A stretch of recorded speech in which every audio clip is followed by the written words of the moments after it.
And we hope to be invited back to talk about more, more things on this subject, on this topic, and others. So I guess without further ado, we can just jump right in. If you guys have any questions, please just, put them up there. We will try to get to them as they come up. If not, we'll do more of a, Q&A at the end, okay? I really want to know, what's going on, what brought you here. It's very important. This is a very important topic and something that we don't really talk enough about. And I think it's very difficult, for parents, and I commend all of you for being here. So I think it's so important that you are here and that you're willing to learn, because a lot of it has to do with, families and what goes on in the home, and, how that has an impact on our children. And we know that we're only trying to do the best that we can, but sometimes, even when we're doing our best, it has a negative effect on our kids or things that happen in school, as we will see. So let's just get into the topic and we'll see how it goes, okay? Thank you so much for having me, and Carmella.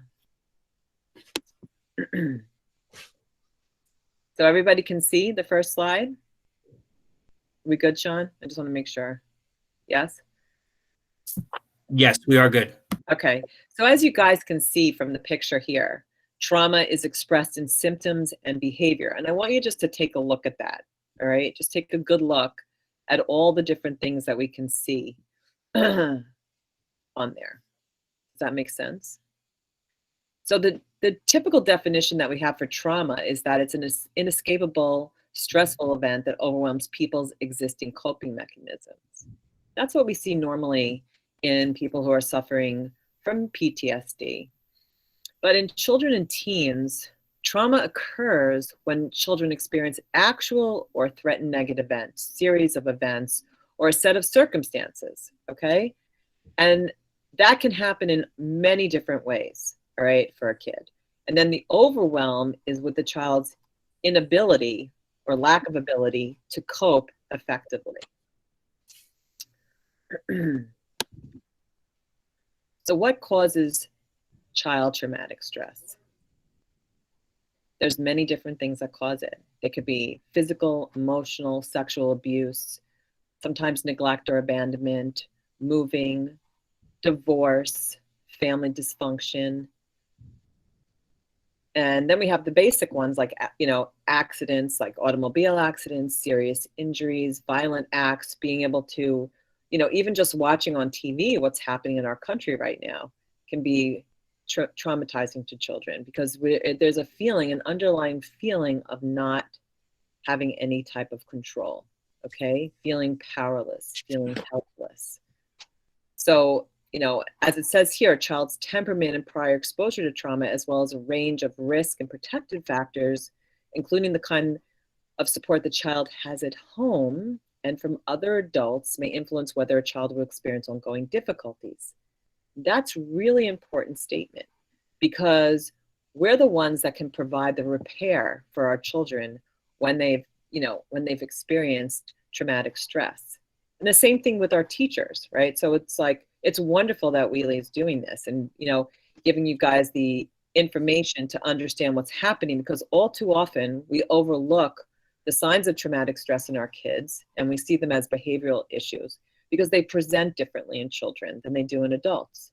And so we have to start to understand what this looks like so that we can help the child repair, build resiliency, and we have to show compassion and patience. But it's easier said than done, okay? Because sometimes it's very difficult, and some of the symptoms show up in very maladaptive types of behavior.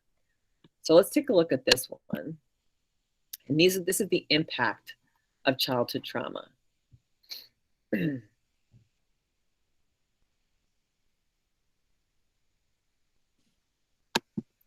just want to be able to see this big bigger. You can see the impact of childhood trauma. And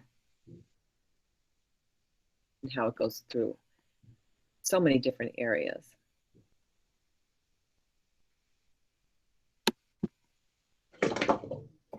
Then I want to talk a little bit about developmental traumas, which are also called adverse childhood experiences. These are chronic family traumas, such as having a parent that has a mental illness or substance abuse, or losing a parent due to divorce or death, abandonment, sometimes even incarceration, witnessing domestic violence, not feeling loved, or maybe feeling that the family isn't close, not having enough food or clean clothing, as well as direct verbal, physical, and sexual abuse. And the impact of these traumas has been researched extensively. And one body of evidence comes from a database of over 15,000 adults who took the now famous study known as the ACE study, the Adverse Childhood Event Study. And so as you can see in the chart there, the more ACEs that you have, and I included the ACE study at the end of everything, so you'll have it to look at so that you guys can pick it up and see all the different questions that are on there, because I didn't want to go into all the questions because I think it would make things a little bit too lengthy. But we know that with each ACE increases the likelihood of other types of chronic health issues, complex emotional and cognitive issues, and substance abuse. So this is important because it helps us be able to understand, like if ACEs were given routinely, and we were able to recognize that maybe we're seeing 1, 2, when we get into 3 and 4, we're seeing issues that are going to present themselves later on in life. This is important because we can prevent them. If we can recognize at the onset that children might be having more adverse childhood experiences because of whatever's going on in the family, there's always things that are happening, and sometimes these things are out of our control. But we can help the children if we have this information and we're able to share it with our schools, with our school district and our guidance departments and the social workers, and getting our children help through, therapy and other means. This, increases the chance of these adverse childhood experiences not turning into something that's going to turn into trauma. Okay. So I wanted to mention, in terms of the developmental trauma, that there's this overlap between trauma and ADHD. And oftentimes, if you look closely here, you can see what the overlap is in terms of understanding this. And this is very important because we see, I think in school, you see a lot of kids with ADHD, and it comes out in sometimes behavioral issues with the kids not being able to attend and not being able to concentrate, not being able to sit still, sometimes, it's more aggressive behavior. And oftentimes we can see that it's it looks like it's ADHD, but if we dig a little deeper, we might often find that one of the root causes of it is from trauma, all right? And this is very, very important to understand. It's one of the things. Developmental trauma was really a phrase that was coined by Dr. Bessel van der Kolk, and he's like one of the big wigs in trauma study. And he came up with a whole different way of understanding the developmental trauma disorder. And one of the things that he really saw was how many different types of diagnoses we were giving to children when actually it was this developmental trauma disorder that was actually happening. He tried to get it into the DSM-5, but so far, they rejected it at the time. But it's a very important thing to understand, and that's also included at the end for you guys to look and read about. And so you might be able to see some, different things that maybe you haven't thought of before. So, so understanding the multi-layered range of responses to the pandemic, election, race issues, and safety, I'm sure that, we can't get away from it. It's everywhere. It's on the TV screens. We're hearing it on our car, everywhere. It's in social media constantly, especially, and this is really, it's a really difficult time. And the children react to how they see their parents, reacting, how their families are reacting, what their friends are saying, talking about who's going to be elected, who's not going to be elected, what's going to happen, worries about our health during this pandemic. What's going to happen to my parents? What about my grandparents? I can't see my grandparents. I can't see my friends. It's very, very scary. And, And some people are wearing masks, some people aren't wearing masks. What's the right thing to do? What's the wrong thing to do? It creates an enormous amount of stress. And again, fear about what's next, and regaining a sense of normalcy. Or is this going to be the new normal? Is this going to be the new normal where we have to wear masks everywhere we go, that we have to keep our distance from people? We are all very, social beings. We need to touch each other. We need to hug each other. We need to be friendly. We need to be close. And children not being able to have that with their friends is very, very difficult. And this is very, very traumatizing for them. And, and then not to mention what's going on with, with race and discrimination. That's another whole ballgame that we have to deal with. But we have to be able to talk with them. We have to be able to listen to what's going on and to check in and say, hey, how are you doing with this? What are you guys thinking? What's going on in your mind? Do you have questions? Do you want to talk? And so oftentimes children, like I can remember myself, I was very much opposed to what my parents thought. And, at least they were at least willing to hear me, and to give me a voice so that I could be heard. And that's something that we must remember. Teenagers want to be heard. They need to be heard. They need to be listened to. It doesn't mean that what you have to say, and even if you want to set limits and boundaries for them, that's fine. But the most important thing is to be able to hear them, to hear their point of view, so that they can feel valued, so that their opinion is valued. So it does say each of these things can make us and our children feel hopeless, helpless, and having no control.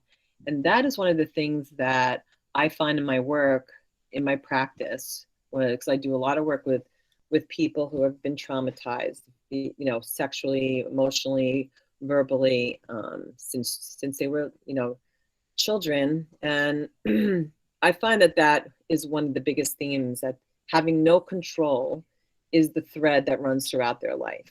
Okay. And so it's usually through negative cognitions of feeling helpless or powerless, not feeling like there's any safety, feeling that they didn't have any responsibility, or oftentimes feeling very dysfunctional in themselves. So not having a good self-esteem, feeling that they're not worthy, that they're not worth it, that they're not beautiful, that they're not pretty.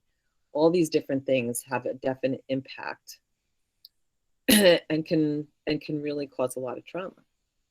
So I wanted to delve in a little bit tonight about the brain. There's a lot of buzz about the neurobiology of the brain these days, which is like so exciting, because we're really finding out that we can have such a positive impact on changing the way that our brain works. We do know now that there's something called neuroplasticity, which means that our brains can change at any time. We can really, really change the way that we think, okay, which has a direct effect, a really, really positive effect on changing our behavior and what's going on inside. So here we have the triune brain. And the triune brain,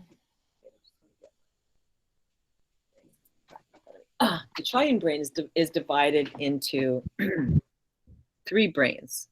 So we have the brain stem, which is the reptilian brain.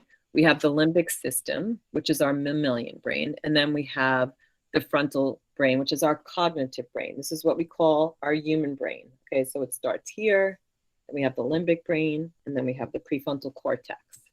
The reptilian brain is responsible for, for our fight and flight response, right? That's the one that takes care of all of our basic, our basic human needs, such as breathing and heart rate.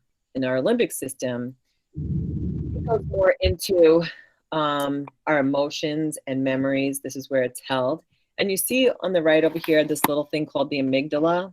That's like the smoke alarm of our brain. That's the thing that will set off the alarm systems to let us know that something is going wrong, okay? And so sometimes when people have been traumatized, that little part of our brain, it's like a little like lima bean shaped thing in our brain, will tend to get a little bit bigger and be a little bit hypersensitive, okay? And we might become more hyper aroused, easier because of that has been triggered. It's like procedurally learned behaviors, like when we learn how to ride a bike or, you know, tie our shoelaces, that come over time with behaviors being, you know, either observed or learned.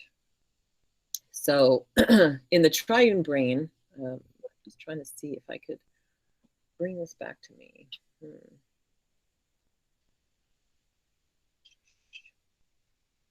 I'm afraid to tap it, that I'm going to not be able to get that. One sec. Okay.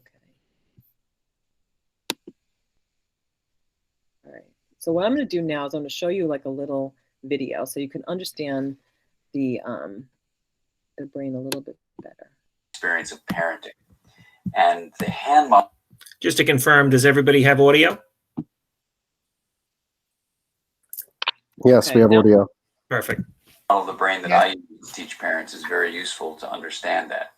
So if you take your thumb and put it in the middle of your palm, put your fingers over the top, this is a very useful model of the brain. And when we can actually see in front of us what's going on in the brain, then we can change what the brain does. So let me walk you through very basically what happens in this brain and the structures in it. And it goes like this. The spinal cord comes up, representing the wrist, and then you have coming up into the skull, the brain stem and the limbic area, which work together to help regulate arousal and your emotions and the way you have a fight, flight, freeze response. These are below the cortex, the limbic and brainstem areas, and the cortex is this higher part of the brain that allows us to perceive the outside world, to think and reason. And this frontmost part of the brain, right behind your forehead, so the person's oriented like this, is actually the part that regulates the subcortical, limbic, and brainstem areas. This regulation is very important because sometimes we can have all sorts of things happen in our life. We're tired, we're exhausted, someone pushes a particular emotional button, and we can flip our lids. So rather than being tuned in and connected and balanced and flexible, we can lose all of that flexibility, even lose moral reasoning, and act in ways that are terrifying to others, including our children. Now, you can actually bring yourself back online and come back to the high road and make a repair with your child. And that's important to explain to them. And you can also use this hand model of the brain to explain to children, even as young as 5 and 6, how to understand when their emotions are rising up from the brainstem and limbic areas here, and how it's overriding the prefrontal area and making it so they may be about to flip their lids. So I've had kids come tell me that they're about to go flip their lids and they need a break. They need a timeout. And by even just naming that, they can tame it. And that's the power of using the hand model for ourselves and our children to help us all make sense of what goes on in the emotional communication that we have in the course of day-to-day life.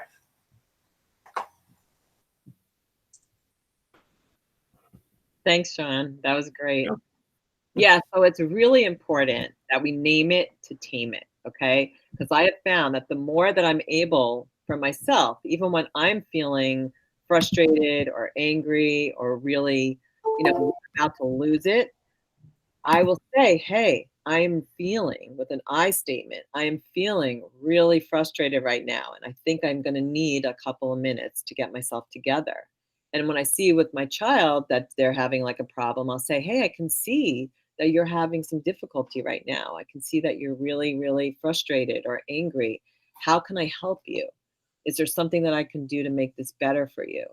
Can we, you know, do you need a timeout? Do you need to go relax? Do you need to maybe do something that's going to make you feel a little bit better, right? So we're going to get into more self-regulation so that we can help our children be able to self-regulating. But naming it to tame it is really the first start, because by naming it, we are validating our children and their feelings, and we're giving them an opportunity to speak about that and to help us understand what's going on with them, instead of just getting angry at them or getting frustrated with them because they're acting out.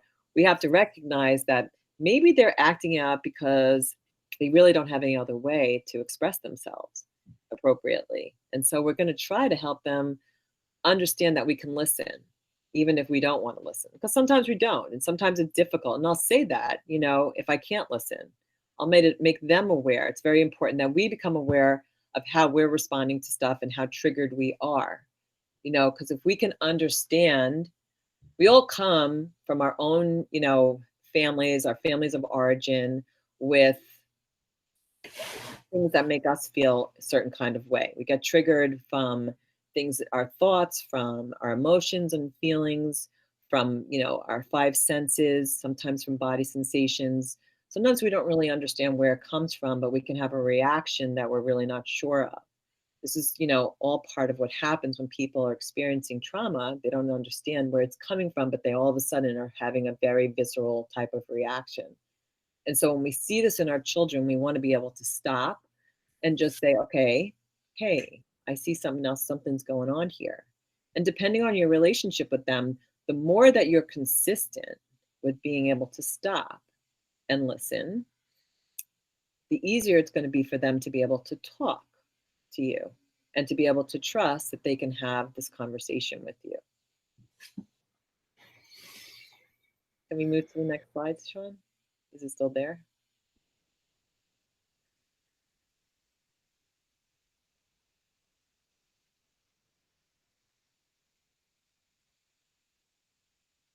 So this is the window of tolerance. So there's two different pictures here. They're essentially the same thing, but it's just, you know, in terms of ways of understanding this, I like to present and be able to show you a couple of different ways, because depending on the ages of the children, because I understand this is open to the district, you might have little ones, or you might have, you know, teenagers or middle schoolers. Everyone's going to understand it differently.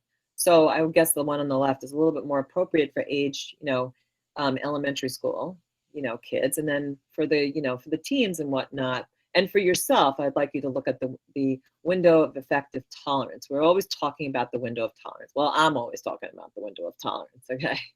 So to try to understand it, sometimes we go into hyperarousal, and hyperarousal is those feelings where we feel very like agitated. It could be where we're very angry. It's that fight or flight response. We either have to flee and get out of there, or we're going to fight.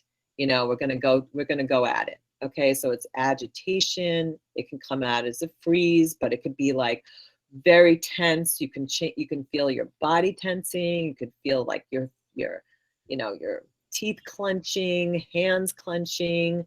It's a definite, like, you know, maybe there's some panic. You could be impulsive. We see lots of different behaviors when we're talking about kids and how they show distress, or they can go into hypoarousal.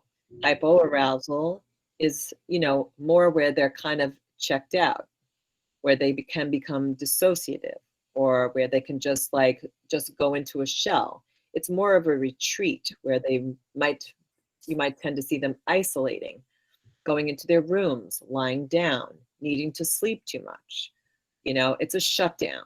All right, a really big shutdown. And we want to be mindful of that, because especially with like teenagers and stuff, with little ones, it could become very, very clear if you were starting to see these behaviors that they would seem like, you know, not the norm. With teenagers, though, teenagers are always exhausted. They, you know, teen angst shows up very quickly, and we're very quick to say, oh, it's just teen angst, you know. But teenagers present differently with depression and anxiety than adults do. And so we have to keep our eyes open to this type of stuff when we're seeing hyperarousal and hyperarousal, because when a child has been traumatized and they're experiencing this on a regular basis, and sometimes it can come from, you know, bullying, you know, if they're under stress, like in school, where they're not feeling safe because they're having some issues with friends or whatever, they're going to be staying in these different, you know, these different places, and hyperarousal or hypoarousal, which is going to trigger their amygdala, right? Right. We saw in the Triune Brain, and that amygdala is going to become very, very sensitive, right? So we don't want that to happen. But if it's been happening too much, it's going to be difficult for them to get into the window of tolerance, which is the middle piece, where it says part of it that says optimum arousal. All right. These are optimal responses. This is where we feel okay. This is where we feel good, where we feel calm, where we're able to, you know, talk to other people, socially engage. This is a place where we can, you know, be okay. Can we move on to the next one? And this brings us into the polyvagal theory. So this, getting a little deeper in here, but I think it's an important point to make because the polyvagal is super, super helpful and important for us to understand the autonomic nervous system, which I think is synonymous with the window of tolerance, okay? And so our autonomic nervous system is made up of two branches, the sympathetic and the parasympathetic, and each one has a specific response. So as you can see, there's like a ladder in the picture, right? And at the bottom of the ladder is the dorsal vagal, and that's hypoarousal, what we were just talking about in the window of tolerance. That's where someone doesn't feel like they can cope. They're shut down, they're closed off, they're dissociative. And then we have the sympathetic. And the sympathetic, as you're moving up the ladder, puts you into the danger zone. This is where things are starting to get much more heated. It could be a lot of anger. That's, where we're going to fight and flight, right? And that's found in the middle of the spinal cord, and it represents the pathway that prepares us for action. All right. And those are it responds to the cues of danger and triggers the release of adrenaline, which, that fuels our fight or flight response. And then we get to the ventral vagal, which is at the top of the ladder. And that's our social that's our social engagement. That's where we can connect to everybody else, to people, to our friends, to our family. We feel, confident. We feel connected. We're able to create. We're curious. All the things that are self-energy that we want to see within ourselves from our self-energy. Okay, and so this is very important to understand. And the more that we can understand this in ourselves, then we can understand it in our children. So it's really important to take a look at yourself and to check in throughout the day to develop self-awareness and insight on, like, where am I? Am I in, I know that the words are a little different, saying to yourself ventral vagal, or am I in the sympathetic, or am I in my dorsal vagal? But, where am I on the window of tolerance? Am I feeling okay? Does this feel all right? How do I know that? There's something called the felt sense.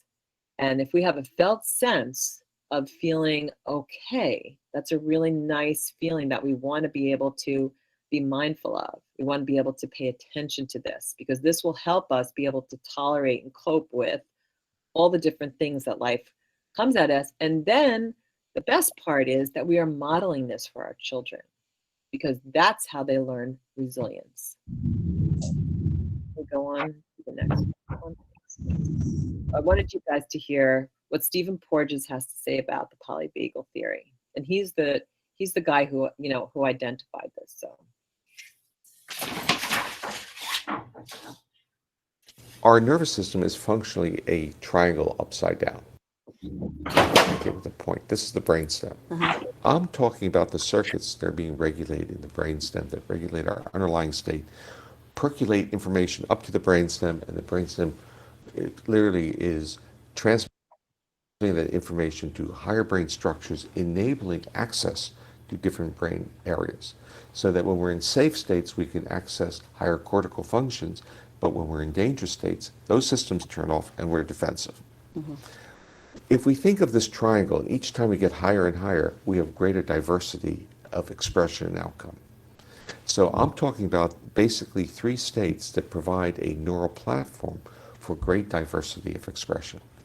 If you are in a constant dangerous environment, your nervous system is going to find it difficult to detect safety. So if it can't detect safety, it's going to be in the state of more fight, flight, a low threshold to react. And when you're in that state, you're going to misread other people's cues. So you're more likely to see neutral faces as being aggressive. You're more likely to see fearful faces as if they were angry. So you can really confound difficult relationships. So you won't be able to use people to self-regulate. They'll become threatening and reactive. So if you have a history in which there is no experiences of using people to regulate in a very pro-social positive way, people will then become threatening or damaging to you. And what I always want to emphasize is that the social interactional behavior is a neural exercise. It's a neural exercise of using newer mammalian structures, it's evolutionary newer structures, to inhibit very primitive defensive systems. So if we feel that we're in safe environments, we'll use our face, we'll use the intonation of our voice, and we'll negotiate a relationship or maintain safety by doing that. And this is what friends do, this is what lovers do, this is what supposedly teachers are supposed to do and therapists, right? If we're a little bit in a more dangerous situation, like a novel environment, we don't know anything about it, we'll go into another physiological state that will support fight or flight mobilization behaviors. And if we can fight or flee, get away from something, then we've actually negotiated that danger. But what if we can't get away from the danger? What if we're held down or we're in a confined environment? What if we're trapped in a car or a plane or in a bathroom and someone is now going to hurt us? The possibility is that we could trigger a third circuit which shuts us down. And it's that shutdown circuit that makes it so important in understanding trauma. And the polyvagal theory articulates that shutdown circuit, while most other theoretical models of trauma and what people would call stress disorders only talk about a fight-flight system. Okay, so that's the core of what I would tell a person about the polyvagal theory. And the second component of that core is that these responses are not voluntary.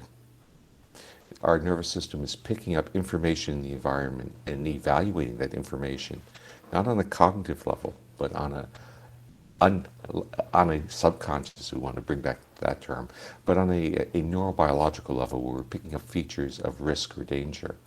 And our nervous system puts us into those different states. And we can become aware of that because when we're in certain environments, we may feel our heart pounding. And we may ask the question, why is my heart pounding? And then you'll say, well, something in the environment must have triggered it. But often we don't know the cues that trigger these things. So the point I want to make is first that the polyvagal theory provides us with an understanding of three neural circuits that support different types of behavior. One is social engagement behaviors in safe environments. The other is fight, flight, and mobilization behaviors. And the third one is really a shutting down, a second level of defense.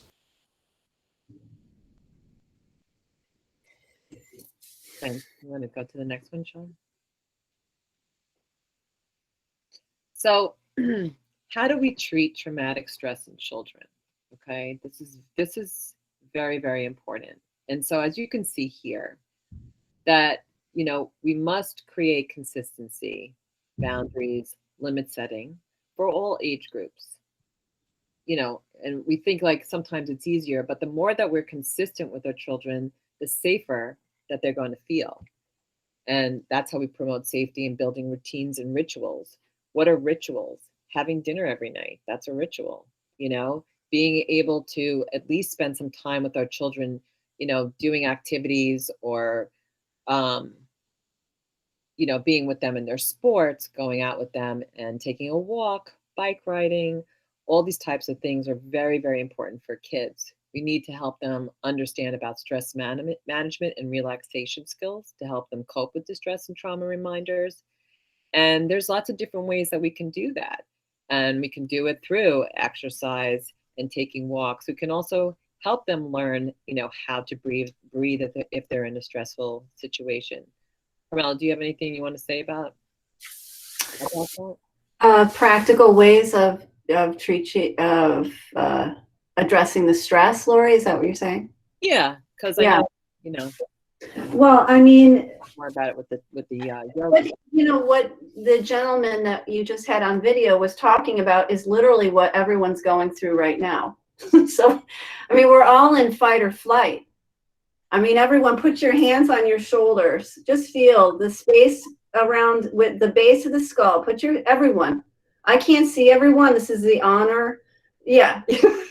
I can't see you, but I want to have you put your fingers at the base of your skull. Do it. You can touch your head. Okay. So that area, they've been talking and talking and talking about the brain and the brainstem and the spine. You can feel the base of the skull. Slide your hands down your neck. Can you slide your hand down to your neck? Is the neck tense? Yes. You're tired. You're looking at a screen. What do we do all the time now? Look at screens. There's tension inbuilt. Put your hands at the trapezius area. This is your trapezius area, the upper back. Feel the tension there. Does it feel like a rubber band? Yes, right? So how do we release that tension? That what the doctor was saying is it's in our bodies. And there's no way to disconnect our mind from our body. Our body has imprinted, and he is telling us that our sensory system is perceiving this threat outside all the time. And, you know, we're all the same. The children receive it, we receive it, they receive it from us. So what are practical ways to move out of this stress response? Everybody sit up straight. Sit up straight. You can, don't lean on anything. Don't lean on a chair. Don't lean back on your couch. I can see you, Lauren. No, I'm just kidding. No, yeah, sit on the front of your chair. Are you more aware right now? Look at the time. It's late. We're tired. But you can feel now, just stretch your arms over your head. You feel energy moving? Yeah, because your arms are moving, okay? Your arms are connected to your body, which is connecting to the spine. The spine holds all the nerves, and that connects to the brain. So your body positioning, can you feel a little bit more energy now? Are you breathing a little bit deeper? So we don't even have to get into, and we can in the future get into specific yoga postures or things that you can do practically to keep the energy going and to be aware of your body positioning. So when Lori is saying, here about teaching them about stress management or relaxation, just allowing the kids to feel how they're sitting, or if you're slumped over, you think your kid is going to sit up straight? No. Being able to sit up straight, put your hands on your chest. Right above the breast, put your hands up here. Can you inhale and breathe into that space? Do you feel your breath? We're all looking for breath now. This is a desperate situation. We need and we value the breath. Put your hands here. This is the diaphragm region. This is a connector to your physiological mental body connection. Can you feel that you can spread that open? Feel your exhalation. I mean, during this whole time, you're listening to Lori, and your brain is taking in this information. Were you aware of your breath? Not necessarily, right? Now you're aware of your breath. You can hear your body breathing. You can feel your body breathing. And that can be a way for you to have more patience when there's an issue, or just to maintain your energy. This is a time where we have to have a lot of courage and caution at the same time. So does that help, Lori? Thank you. It's wonderful. Wonderful. I mean, yeah, we'll do more, but that's just to wake everybody up. You got to get, the whole point. We have to pay attention, Yes. paying attention to our bodies, because that's where trauma is held. It's held in the body. So, okay, can we move on to the next one? So resilience, right? So I guess that's where Carmella was heading in terms of, building resilience, right? It's very, very important for us to help our children build resilience and help ourselves build resilience, all right? And the way that we do that is, through these 4 S's, right? Letting them know that we can keep them safe, being seen and heard, helping them feel soothed and calm when they're upset, and secure. And how do we do that? Like, how do we do that for our children? We all know that we want to keep our kids safe and soothed and secure, but sometimes, like, especially with how life is, these challenges that we're going through in life right now, it's very, very difficult. We all don't seem to have a lot of time. We're really under a tremendous amount of stress, and so we forget sometimes, and we really need to know, and we really need to let our children know, that they are important and they need to be seen, they need to be heard. We need to talk with them. We need to take the time. I think that's the one thing that COVID was able to do for a lot of families, is to be able to spend time with our families, because so many parents were home, working from home and, working virtually. And this gave us an opportunity to spend a little bit more time with our kids and get to know them and to have some fun. And so, you know, I think it's very, very important that we're there for them and that we spend FaceTime. Like my oldest daughter, who's now 21, and all my girls graduated from Wheatley. She's now at Cortland University, but she still calls me up to watch Korra, you know, Legend of Korra with her, so that we can, you know, watch that together and have some FaceTime. We need that time to be together, just to have some downtime where we're doing things that are, you know, just fun, just being able to see each other and to know, and that makes her feel a lot more soothed and safe. Can we move on? So how do we connect? So this is important because I'm really passionate about this in terms of these are the different things that we can do. And there's so many more, but these are just a couple of things. And I have found that oftentimes, especially with teenagers, sometimes it's difficult to have those conversations. It's really hard to talk. And so with my clients and with my own kids, I have done journaling with them. We, you know, buy a book, we journal, and we talk about the difficult topics that we can't talk face to face because it might be that we're just too heated at the moment or something's really going on. They're able to journal and leave the book on my bedside, and I'm able to read it, take it in, be able to, you know, think about what they're talking about and respond in kind through the journal. It makes it a lot easier for us to have these conversations, and then we're not carrying around, you know, all this angst and this anger and not being able to speak to one another. This gives us an opportunity to do that. So it might be something that you might want to try. Also, I find that, again, like I said before, family meals are very important, but also having family meetings, even with the little ones, is very important because this is an opportunity, again, for children to have a voice and to be seen and heard. So, you know, you get together on Sunday night and, you know, talk about what's coming up for the week. You know, I'm sure a lot of parents have calendars and they have all of that out there so that you can see what's going on. But this gives an opportunity to talk about what are we going to eat, what's going on, what sports are going to be, what after school activities, and what's happening in their lives that they need to talk about, that they need to express. And maybe there's conflicts between the kids if there's more than one child, you know, that need to be addressed. This gives us an opportunity to talk about that in a way that is safe, where children can express themselves. And so that's all goes to being an active listener. As a parent, we need to be good active listeners. We need to pay attention. So how do we know when someone's an active listener? An active listener isn't taking in the information and thinking about what you're going to say next. It's taking in that information, being able to clarify what you've just heard. So if your child comes to you and tells you something, you want to clarify it because you want to make sure that they are being heard correctly. It's sometimes we don't hear them correctly and we'll go off on a tangent and they'll get more frustrated because we're not hearing them. So it's very important to take the time to say, okay, so is this what you're telling me? And then just repeat it. And that really helps us, you know, get closer with them. And so one of the other things that's very important is that when we're active listening, that we're not fixing. Kids don't always want us to fix it. They just want us to hear it, okay?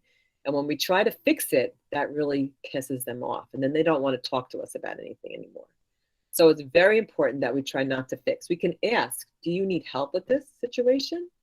And if they say no, we have to trust that they're going to be able to try and work it out, because this makes them feel like they matter. We must make them feel like they matter. This is what really helps to build resiliency. So let's say there's an argument, whether it's with you, your children, or your children have an argument with their friends or whatever. It's what happens after that's the most important. I can remember when I was a young parent, I might not have had many of these skills, and I would become quite reactive at times and, you know, do some freakouts here and there. But the one thing that I remembered that was most important is that I went and I repaired it after. And I went and I said, you know, my behavior really wasn't appropriate. And I really shouldn't have yelled. But I was really very, very angry. And, you know, I might have been able to do it in a better way. this is very, very important for children to hear, because we all make mistakes and we have to be able to own up to them. And this really helps to build, the resiliency. And then spending time together, doing things that don't cost money. We do a lot of game night, which is really funny because we play a lot of different games like charades, and we like to charade each other. So it's really funny, and it builds lasting memories as well, and it creates meaning making. And we need to create meaning making in our families if we want our kids to build resilience. So being in nature, taking hikes, going for walks, bikes, fishing, whatever it is that you love to do. And then there's always family therapy, if nothing else, right? Family therapy and therapy for your kids is very, very important. And we shouldn't be afraid to go there, because a family therapist can really help pull it all together and let everybody be seen and heard and get stuff out. So therapy is very important, obviously. And so, of course, this deepens the bond that you share with your kids, and it helps promote resilience. Anything you want to add to that, Carmella? Yeah, I mean, when you're talking about putting out the calendar or focusing on a certain thing, what you're doing is actually teaching them concentration. An element of yoga, it's not just like I had you sit up straight and stretch your arms. It goes beyond the body. It starts to work on the mind. Where's your mind? Your mind is all over your body. So when we're in constant distraction, whether it's the TV or the phones or the computers or the distractions of outside concerns, the mind isn't focused. So when we're teaching them, right now for these next 10 minutes, we're going to focus on this, we're teaching them concentration, and we're drawing them into something maybe they can talk about what their plans are for the week. That's not distracted mind, that's attentive mind. And we're teaching them about discrimination. When you're talking about, apologize or rectify situations, you're teaching the child, I acted and maybe I shouldn't have acted at that time. That's called discrimination. All of these things are involved when you're practicing yoga, that you're learning how to be insightful and aware of your actions, when to pull back, when to step back, and when to, act and initiate. So that's how I relate that with, and I talk about yoga because I'm a yoga teacher, but also, not everybody has to do yoga. But to take care of your body and to focus on certain things that create good feelings, that could be your yoga. Maybe you're a runner. Maybe that's your yoga for today. And the kids see you doing that, and that's giving them the focus like you're talking about. It's giving a tool, right? Yeah. Great. Yeah. Do you want to go to the next one, Sean? So these are some of the resources. There's many resources, but I thought to focus on external and internal resources to help regulate arousal. So as you can see, some are energizing, some are calming. There's a list, yoga at the top, because I'm a yogi. Carmella is my yoga guru. But it's just wonderful for mind body. It's a wonderful mindful experience. But we have exercise, sports, dancing, biking, playing with an animal, your pet, your kitty. These are all very important energizing resources, the same as the calming and the soothing resources that we have to have. So you can look at them, just having a lazy day, snuggling on the couch with your kids, during the summer months, floating in the pool, even just like taking a walk and holding hands. Very simple, but very, very necessary. And this creates, how we feel in our body. It has a real profound effect on our nervous systems and being able to help us relax and calm and feel good. So these are just some of the external somatic resources. What do you think, Carmella? Yeah, absolutely. That's exactly, it was a nice segue, huh? Yeah. And then we have the internal somatic resources. So this is more like what Carmella was doing before in terms of when she was asking you guys to put your hands on your chest. There are things that we can do, especially with our kids. You can bring your arm up And you could put one hand under here and another hand over here to hold yourself. This is very, very soothing when we do this. And it helps to ground us. It helps to ground the way that we're feeling so that we can feel more secure in our own bodies. And then also when you put your hand on your chest, and you could put one hand on your head, and you ask, it's on your forehead, Dawn. On your forehead? Okay. So on your forehead, on your chest, and just notice, like, close your eyes and just allow your body to settle. Just see what that feels like. Let that feel it. Almost you could feel like your body coming down and just relaxing. And we can do the same also if we take our hand off our head and put it on our diaphragm or solar plexus and find our chest. The same type of feeling there. You have to try them out just to see how it goes as you're breathing and just focusing on your breath coming in and out.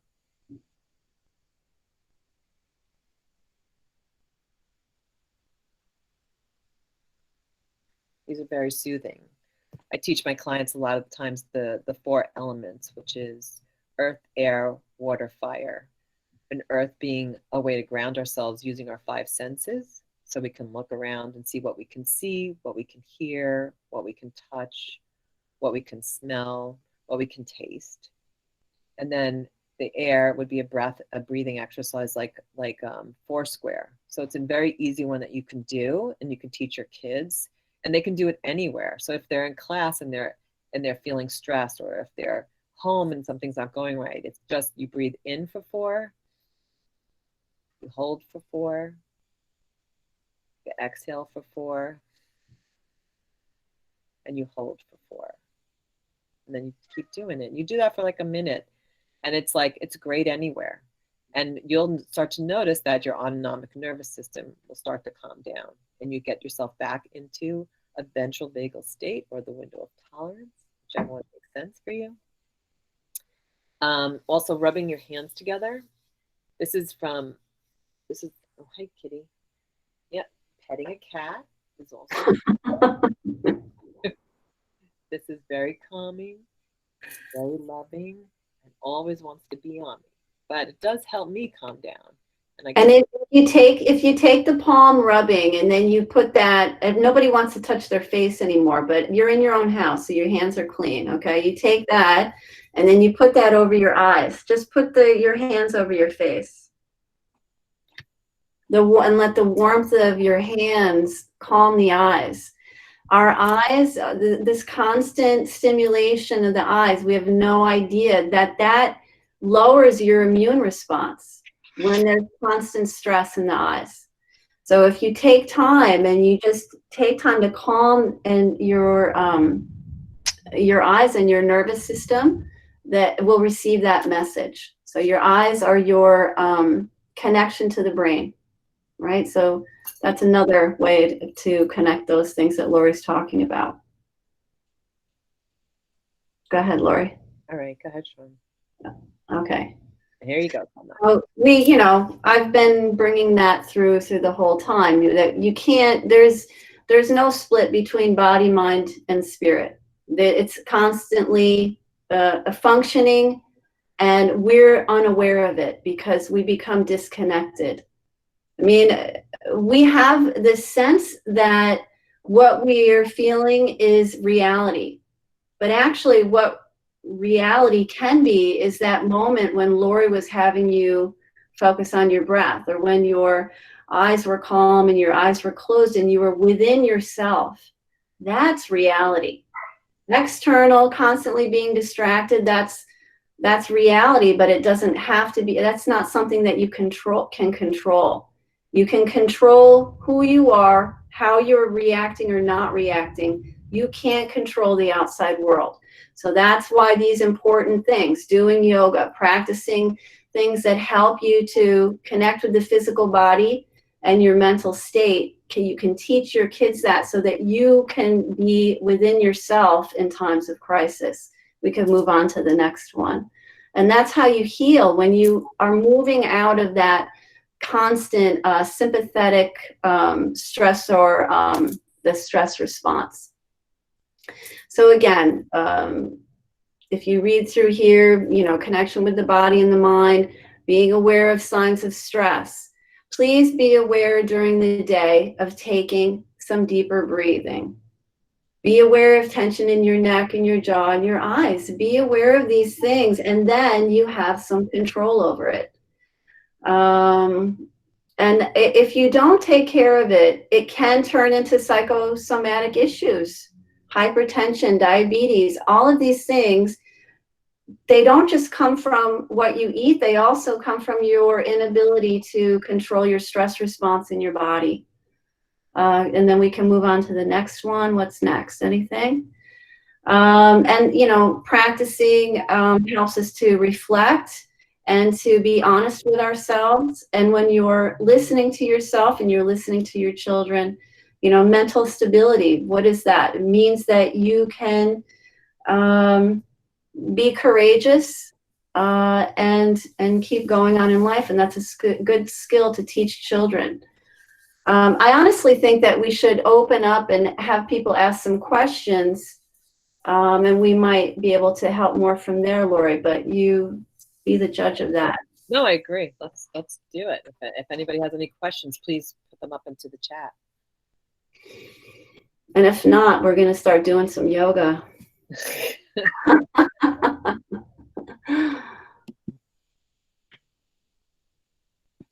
So any questions about practical ways, or maybe a certain situation that's come up that you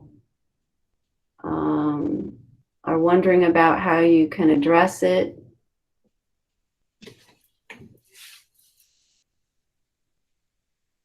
Or you're too tired? You know what I think I'll do too? I'll stop the recording so people may feel a little bit more comfortable asking their questions, knowing they're not going to be recorded. So I'll just